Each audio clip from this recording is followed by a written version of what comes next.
O tema dessa pregação hoje é sinceridade absoluta. Eu sei que eu fiz uma pesquisa no Google e essa palavra tem um lado pejorativo, né? No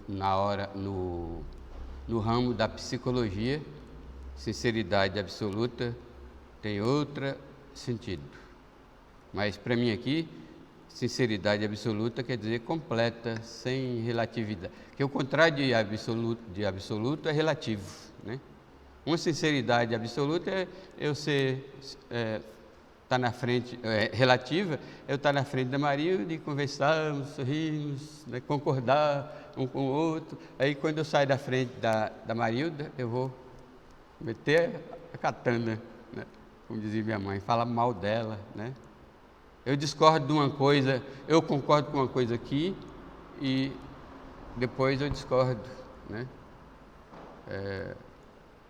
Não é uma pessoa equilibrada, né? Agora aqui, nossa sinceridade é a sinceridade que Deus exige de nós, no nosso relacionamento com Deus, porque tudo é relacionamento com Deus, né? Se você ofende um irmão, você está ofendendo Deus. Se você é marido e ofende a sua mulher, você está ofendendo Deus. Deus vai lhe pedir conta. Se você é esposa e ofende o seu marido, você está ofendendo Deus. Você vai prestar conta. E lembre-se, Deus disse, dura coisa é cair, é recalcitrares contra os aguilhões. Isso ele disse em Atos, na convenção de Paulo, e disse em Hebreus, né, horrível coisa é cair na mão do Deus vivo. Olha, irmãos, Deus é amor, mas Ele é justiça também. Amém? E o mundo hoje está banalizando, inclusive os evangélicos estão banalizando. Não veio eu falando aqui dessa irmã que compartilhou comigo a existência de um bar evangélico e foi noticiado por um canal pela Record. O vídeo é da Record, da televisão Record, né? Fez parte do noticiário da Record, mas está espalhando aí pela internet, né? Um bar de crentes, onde tudo é permitido, menos a bebida alcoólica, né? As músicas é de tambor, é permitido todo tipo de música. As pessoas dançam, e a repórter parece que perguntou, vocês dançam coladinho? Coladinho.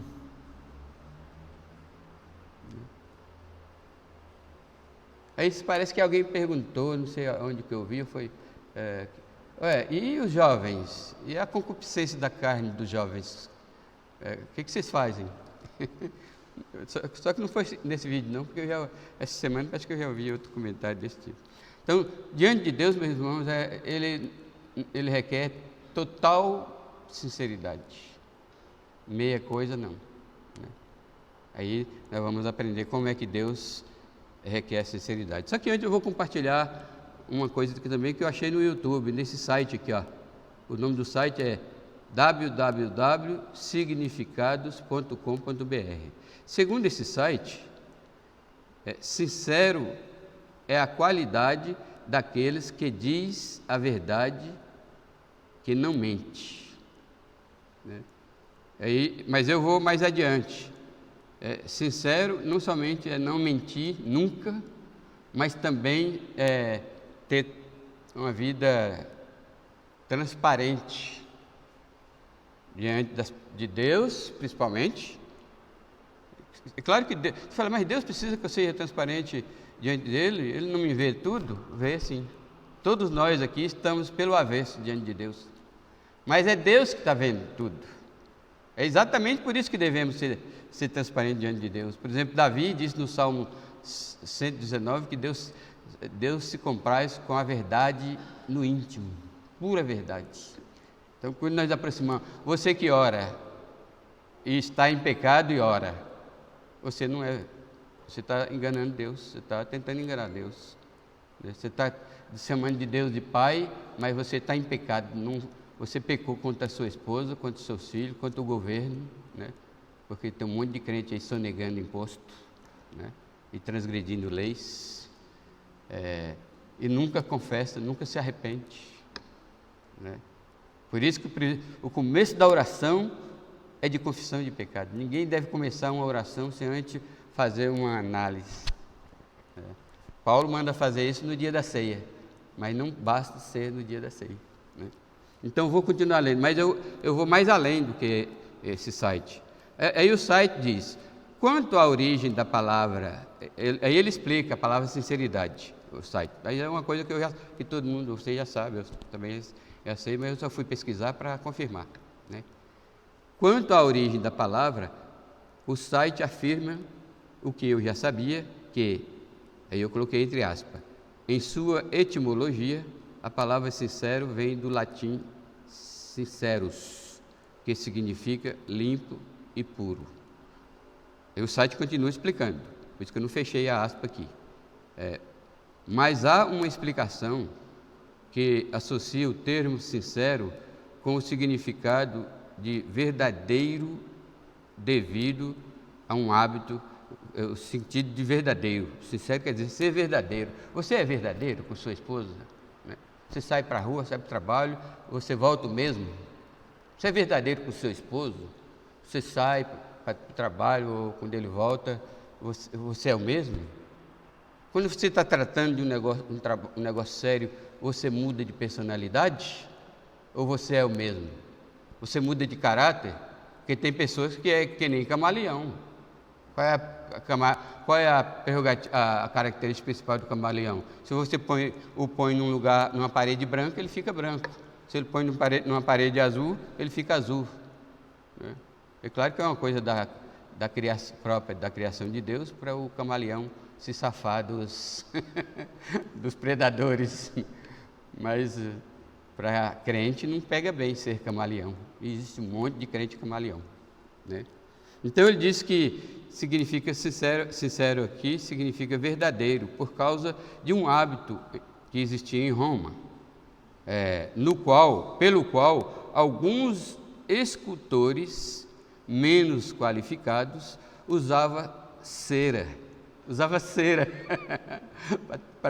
Viu, marido? Você que é artista, nunca usa cera, viu? Eu usava cera para disfarçar as imperfeições das esculturas, né? Aí o Senado descobriu o mal feito não fica encoberto o tempo todo. Jesus disse, não há nada encoberto que não seja revelado. Aí o Senado descobriu e fez uma lei proibindo de usar. Aí daí veio a palavra italiana sincera, né? Sincero. Aí, só que aqui ele explica que é um sentido popular, né?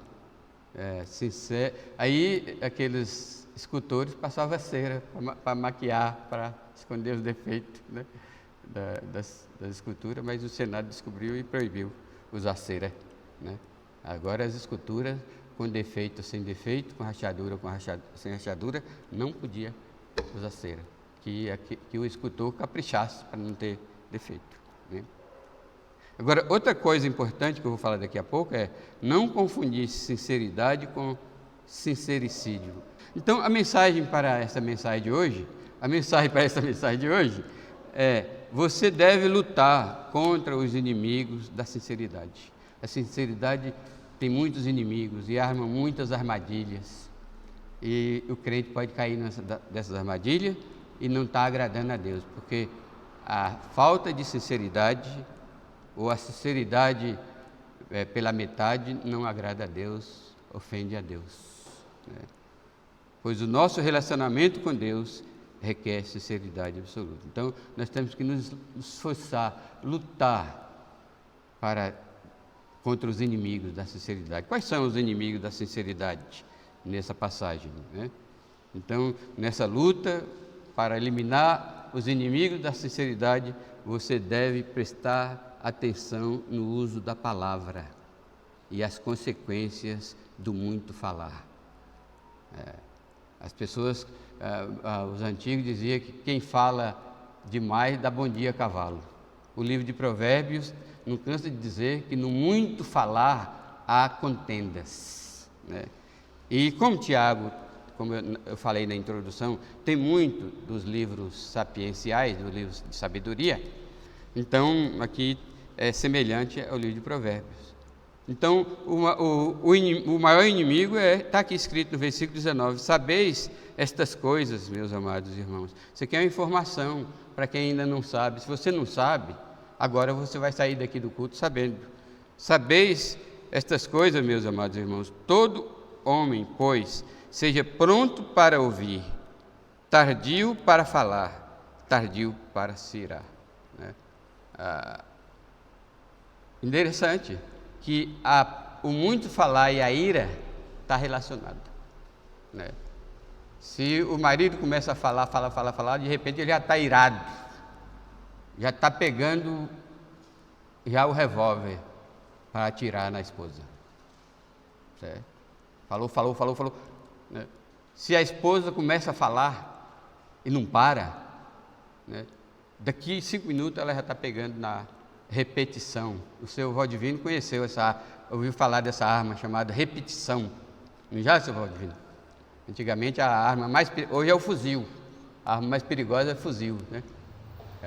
Antigamente, no nosso tempo, no tempo meu e do seu Valdivino, era repetição a arma mais perigosa. Era as armas dos cangaceiros, né? Hoje as armas, o fuzil é a arma dos bandidos. Então é interessante que liga o muito falar com a ira, né? Porque aí o versículo 20 diz, aqui diz que o homem é a palavra antropos. Antropos no grego é a humanidade, né? O ser humano, o ser humano, né? Quando a Bíblia usa só para homem, a palavra é aner, da onde derivou a palavra andros, e da onde derivou a palavra andropausa. Se vocês pensam que só que a mulher tem menopausa e o homem está livre, o homem tem andropausa, né? Então, porque a ira do homem não produz a justiça de Deus. Então, qual é o inimigo da sinceridade? O muito falar. Falar demais. Porque ela traz um inimigo que é dependente, que é ligado, que é a ira, né? E aí, depois da ira, salve-se quem puder, né? Porque o livro de Provérbios não cansa de dizer, ele diz que é melhor ficar frente a frente com a ursa que perdeu o filhote. A ursa que perdeu o filhote, ó, ela sai, ela está irada, né? Do que ficar perto de uma pessoa irada, né? A pessoa irada pega uma faca, pega um revólver, pega a mão de pilão. Vocês também não sabem o que é mão de pilão, né? Pega o pau de macarrão, né? E toda violência começa com muito falar, tá certo? Esse muito falar é chamado, no jargão psicológico por aí que eu descobri, de sincericídio. O que é sincericídio? Sincericídio é falar a verdade na hora errada. E quiçá até mesmo para a pessoa errada, né? Eu vou citar provérbio de novo. O provérbio diz que como maçã de ouro em salva de prata, assim é a palavra dita a seu tempo. A palavra dita fora do tempo é sincericídio. Vamos aprofundar. O significado do sincericídio é quando você diz uma verdade que não precisa ser dita, não é necessário. Por exemplo, eu tenho nariz grande. O que você vai lucrar em criticar o meu nariz? quando você criticar o meu nariz, você vai praticar sincericídio. Ou seja, você vai me afastar de você. Né? É assim que o empregado é mandado embora das empresas, não recebe promoção das empresas, não recebe aumento, ninguém gosta dele, ninguém gosta dela, né? Todo mundo quer afastar porque ele é sincericida. Mas quem fica é a mistura de sincero com suicida. A pessoa que fala a verdade com as pessoas e magoa as pessoas com as suas verdades, né? Meus irmãos, nunca devemos falar a verdade para magoar as pessoas, com a intenção de magoar as pessoas, né?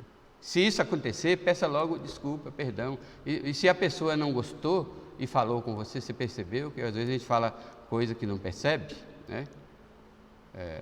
Mas isso, gente, é quando acontece uma vez em 100 anos. Se acontece toda semana, todo dia, aí já não é sem querer, sem pensar. A pessoa já estava com a má fé, com a intenção de ferir. Meus irmãos, nós não ganhamos nada em ferir ninguém com palavras sinceras. Tem verdades que não precisam ser ditas. É isso que significa sincericídio. E tem verdades que não precisam ser ditas naquele momento, né? Por isso que muitas vezes é importante ficar calado. E alguns até dizem, a melhor resposta é aquela que você não dá, né? Descanse ao ouvir uma crítica, né? Você não confia em Deus? Ora, faz como Jesus, né? Pai, nas tuas mãos entrego o meu espírito. Perdoa-lhes, porque não sabem o que faz. Ouvir uma crítica, aliás, ninguém deve menosprezar a crítica. Ouvir uma crítica, por mais dura, por mais que a pessoa seja suicida de sua sinceridade, ou sincericida, se você ouvir uma crítica, não responda nada e comece a remoer aquela crítica no bom sentido, igual o boi faz, né? O boi come de dia, de noite fica ruminando, né? Começa a ruminar aquela crítica com a seguinte pergunta: será que ela tem razão? Então, o marido, isso acontece muito dentro de casa, né? Nas quatro paredes, infelizmente, vocês têm que aprender isso. Nas quatro paredes, as pessoas acham que pode dizer o que quer, só porque só tem ela e o marido. E muitos não respeitam os filhos, Filhos de sincericida sofrem, mas eu sei que a graça de Deus está sobre eles, né? Mas sofrem, porque os pais não respeitam os filhos, nunca se discute na frente de filhos. Quer conversar uma coisa séria com a sua esposa, com o seu esposo, né? Deixa os filhos dormir primeiro. Vocês assistiram um filme sobre arrebatamento ou não? Aquele filme, O Arrebatamento, né? Então leia depois, assiste o filme, O Arrebatamento. Está na internet, está no YouTube, não está no Netflix, se não me engano, está também, né? Aí a mulher está por aqui com o marido, porque o marido se converteu. E a mãe dela é ateia e influenciou ela, né? E ele se converteu, o casamento mudou, né? Ela enxerga a mudança, mas, para você ter uma ideia, ele nem colocava o lixo lá fora, né? E só se entregava ao trabalho. Ela e o filho era segundo, terceiro, quarto plano, né? Outra coisa que eu abro um parênteses, irmãos, trabalho não está em primeira ordem na família, né? Trabalhe, mas deixe tempo para um diálogo com a esposa, se a esposa quer diálogo, né? Porque algumas esposas não querem diálogo. reserve tempo para diálogo com o marido, se o marido quer diálogo. Vai brincar, brinque com seu filho. Né? Em vez de soltar o videogame na mão do seu filho, Eugênio, vai com ele. Porque assim você tem controle. Ó, filho, vamos jogar aqui somente meia hora, depois nós vamos ler a Bíblia e depois nós vamos dormir e descansar, porque amanhã é dia de branco. Isso é o jargão paulista. Segunda-feira é dia de trabalhar. Olha, não fez isso, você assassinou sua família, você matou sua família, e a misericórdia de Deus existe, mas o juízo de Deus existe também. Então, não seja sincericida. Então, o primeiro ponto dessa pregação é: você deve prestar atenção no uso da palavra. Né? Você já ouviu falar que a palavra tem poder? Não como ensinam os pentecostais, mas palavras podem animar ou desanimar, dar vida ou matar. Sabia? Palavras matam.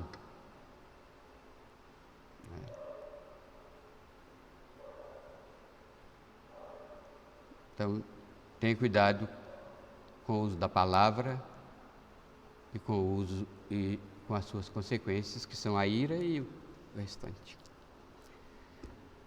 Todo mundo está me entendendo aqui ou não? Entendendo, Tiago? Então vai e pratica. Como Jesus diz, vai e faça o mesmo.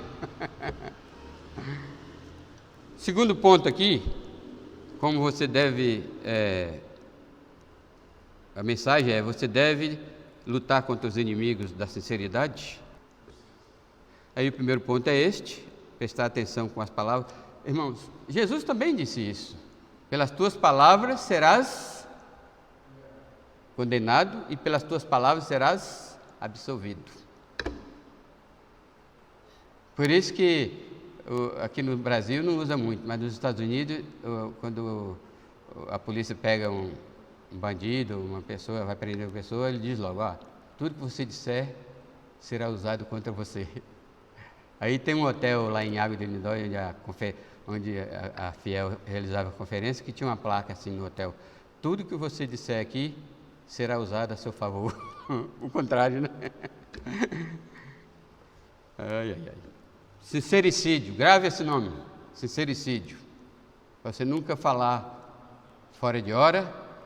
Já que você não obedece a Bíblia, obedece pelo menos o significado do que é falar fora de hora e falar palavras que não deve. Né? Verdade, é verdade, mas e daí? Se você falar essa verdade, vai destruir a pessoa. E a Bíblia diz que a gente tem que falar palavras que edificam. Está lá. Eu não vou esticar muito, mas Paulo disse aos Tessalonicenses: as vossas palavras sejam temperadas com sal. É isso, tudo. E a segunda coisa é: irmão, você deve prestar atenção em como você se relaciona com a palavra de Deus. Né? Como é que você se relaciona com a palavra de Deus? Você é sério? Só existem duas maneiras de se relacionar com a palavra de Deus: ou você é praticante, ou você é somente ouvinte.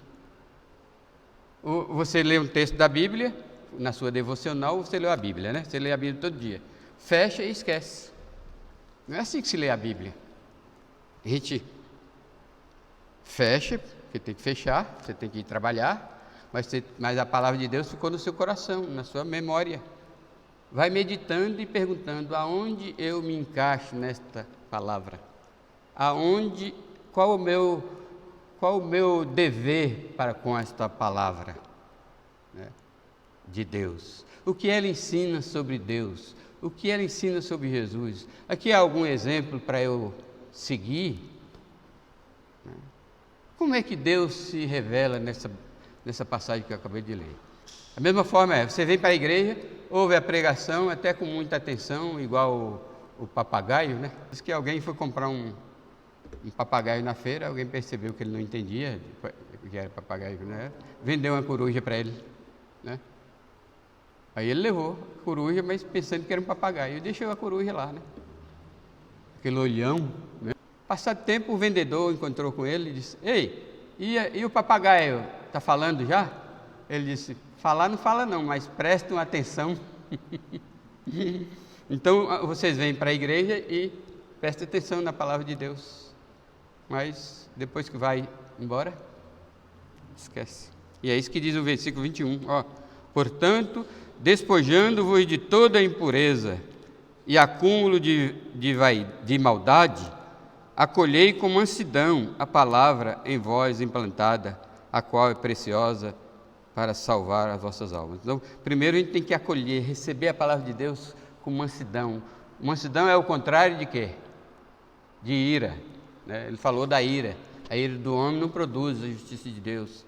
Mas quando você então se colocar diante da palavra de Deus, vai com mansidão, orando, com oração: Deus, me ajuda a entender a sua palavra. Depois que você entender, Deus responder a oração, você entender: Deus, me ajuda a praticar a sua palavra. Meus irmãos, o crente não pode ser leviano, né? Tem que levar a sério a palavra de Deus. Aí, como levar a sério? Com mansidão. Mas aí o versículo 22 diz: tornai-vos, pois, praticantes da palavra, e não somente ouvintes, enganando-vos a vós mesmos. Porque se alguém é ouvinte da palavra e não praticante, assemelha ao homem. Eu devia colocar mulher aqui, é porque o homem aqui de novo, é antropos, é o nome genérico, né? Assemelha-se ao homem que contempla num espelho o seu rosto natural, pois a si mesmo se contempla e se retira, e para logo se esquece de como era a sua aparência. Quer dizer, se tinha uma mancha aqui de carvão, você estava fazendo churrasco, né? Você olha, tá a mancha lá, aí esquece. E assim são os ouvintes, muitos ouvintes da palavra de Deus. Vem, ouve a pregação e esquece. Então, meus irmãos, prestar atenção. Como é que você se relaciona com a palavra de Deus? Você é ouvinte, ou você simplesmente ouvinte, ou você é praticante? Aqui diz: não tornai-vos, pois, praticantes da palavra e não somente ouvintes. E você deve fazer uma autoavaliação do seu perfil como ouvinte. Que tipo de ouvinte você é, né? Pois existe somente dois tipos de pessoas entre os ouvintes da palavra de Deus: aquele que ouve com atenção a pregação ou a leitura bíblica e nela persevera, né? Ele é perseverante naquilo que ele leu ou ouviu, e aí colhe as bênçãos, né? E ele colhe as bênçãos, porque está escrito aqui, ó, no versículo 25, ó: mas aquele que considera atentamente na lei perfeita, lei da liberdade, que são nomes para a Bíblia, certo? Lei, no Salmo 119, a palavra lei é um nome dado à Bíblia. E aqui Tiago acrescentou dois adjetivos: lei perfeita e lei de liberdade. Por que é lei de liberdade? Irmãos, quando nós não obedecemos a palavra de Deus, a gente se torna escravo. Escravo de quem? Escravo da nossa natureza pecaminosa, certo? Por isso que a palavra de Deus nos liberta, né? Isso com respeito aos crentes, porque os crentes não são mais escravos de Satanás nem do mundo, né? Mas ele pode ser escravo da sua natureza pecaminosa, né? Mas aquele que considera atentamente na lei perfeita, lei da liberdade, foi aqui que eu usei as palavras preste atenção, atento, né? Antena ligada, lei de liberdade, e nela persevera, não sendo ouvinte negligente, mas operoso praticante, esse será bem-aventurado no que realizar. Deus tem um plano de nos abençoar, irmãos. Deus quer lhe abençoar.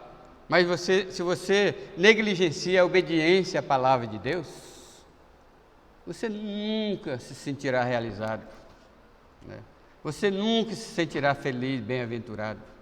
Aqui a promessa é: você será bem-aventurado no que realizar. Ou seja, se você vai fazer com amor uma comida para sua família, Deus vai colocar ali o chefe vai ser Deus, porque Deus vai abençoar tanto o preparo daquela refeição, que você vai se sentir realizado, porque dizem que fazer comida diz que é uma das maiores demonstrações de amor, sabia? Fazer comida para os outros. Mas se você faz com má vontade, né, irmã Milza? Você que faz uma comida gostosa, a comida da irmã Milza a gente sente que é feito com amor, mas não é sazão, não, é o amor verdadeiro, né?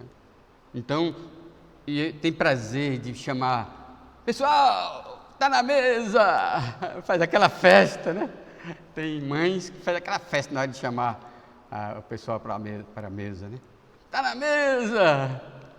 Deus abençoa a pessoa que obedece à palavra de Deus, né? Eu estou citando a comida porque hoje em dia nós vivemos num egoísmo tal que ninguém se sujeita a sacrificar tempo para fazer uma comida para os filhos, comida caprichada para os filhos, para o marido. O marido, então, que ele se vira, que hoje nós estamos na era do feminismo, né? A injeção do feminismo foi injetada em muitas irmãs neste mundo, muitos crentes, infelizmente. Aí elas acham que fazer uma comida é humilhação.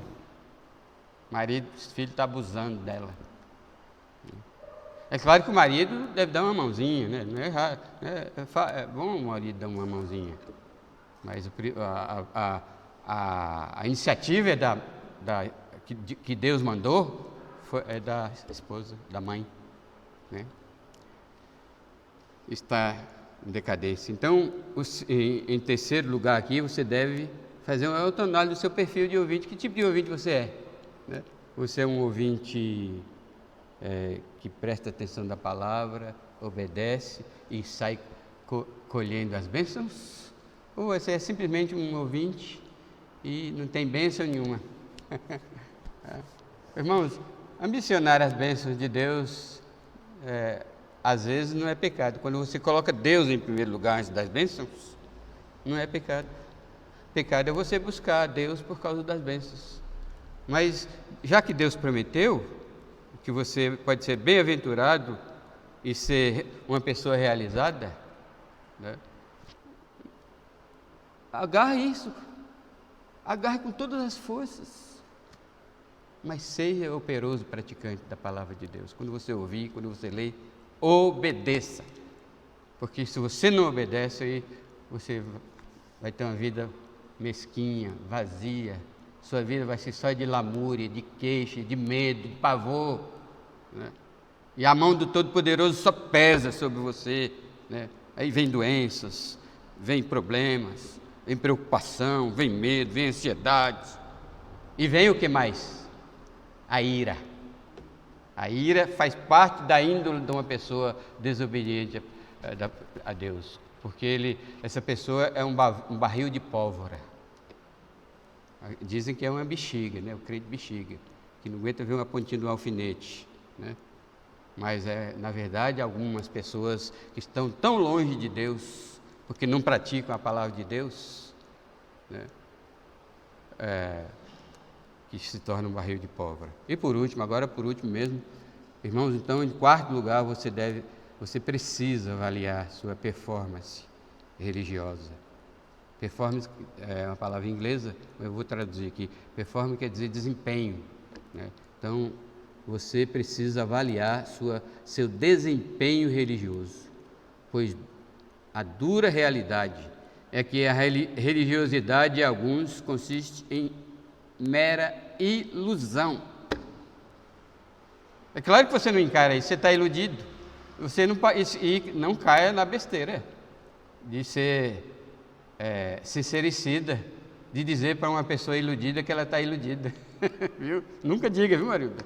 Você percebe, todo mundo vê que ela está iludida, ou ele está iludido com a religião dele, mas ele não, a ficha não caiu, né? O Espírito Santo não tocou, Deus não tocou, a palavra de Deus não tocou. Então, quando a gente vê pessoas iludidas, tudo que a gente pode fazer é orar. Então, aqui Tiago diz: condena essa ilusão religiosa. Se alguém supõe ser religioso, que é aquilo que eu suponho ser, que tal de eu dizer, eu sou rico fazendeiro? Ilusão, eu não sou. Então, se alguém supõe ser bonito, ser rico, ser crente, supõe, muitos supõem, somente supõe ser crente. Eu estou seguindo Jesus. Ninguém sabe que Jesus é esse, da Bíblia não é, né?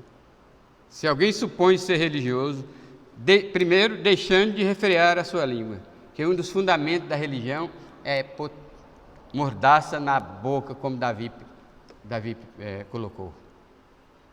Por que tem que refrear a língua? Tiago está voltando lá ao começo, para você não se irar, refrear a língua, para você não se suicidar, praticar esse sincericídio. Vocês entenderam o que é sincericídio, né?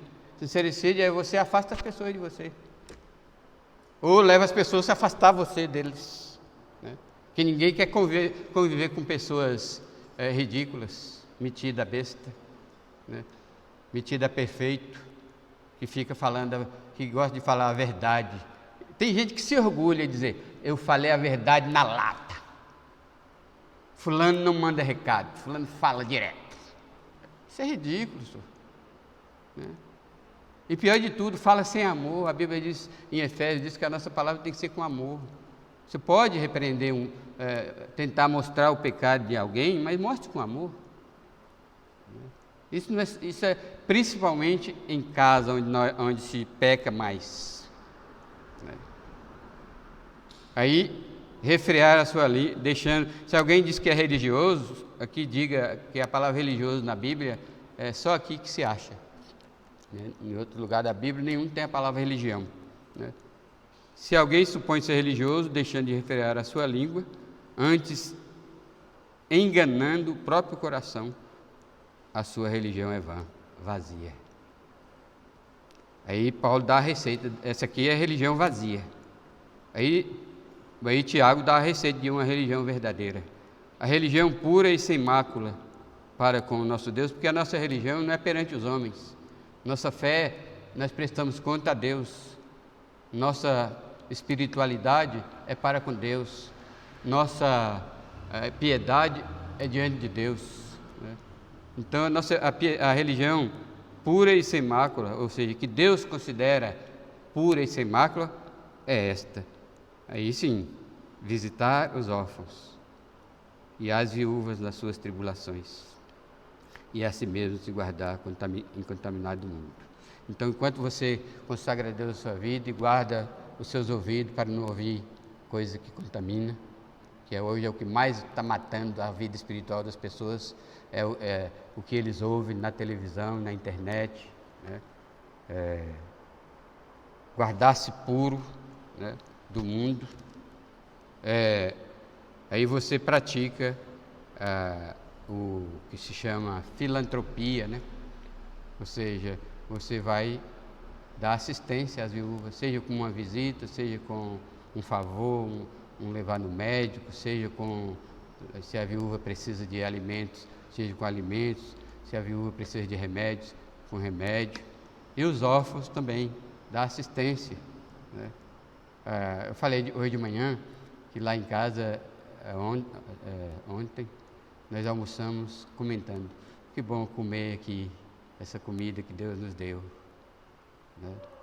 Sabendo que a dona Sandra também tem que comer, né? Foi bom a gente conseguir aquela cesta básica para ela, que está desempregada, doente, com um filho de 2 anos, com um filho de 11 anos, fogão quebrou, né? Aí como foi bom que o Antônio foi lá buscar o fogão que ela ganhou lá no Morumbi. Como foi bom a Sônia conseguir aquela cesta básica para ela. Cesta básica não, a gente chama de cesta, porque cesta de igreja não é básica, ela vai muitas outras coisas na cesta, né? No tempo que nós fazíamos cesta aqui para distribuir, ia muito mais do que básica, né? Aí ontem nós estávamos almoçando, como é tranquilo almoçar com a consciência limpa de que nós estamos almoçando aqui, mas a Sandra está almoçando aqui. E ao mesmo tempo, eu não posso ajudar os pobres do Brasil inteiro, né, Marilda? Então eu oro pelos pobres do Brasil inteiro. Né? É isso que é ser sincero. Né? É igual a pessoa que ora: ó Deus, manda missionário para a África. Ou então: ó Deus, missionário fulano lá na África precisa de comida, precisa de material didático, precisa de Bíblia para distribuir. Abençoa. Mas ele nunca põe a mão no bolso para dar uma oferta. Meus irmãos, se a sua religião é pura, não se prende apenas ao dízimo. Dá o dízimo, mas economize para sobrar alguma coisa mais para você ajudar alguém. Né?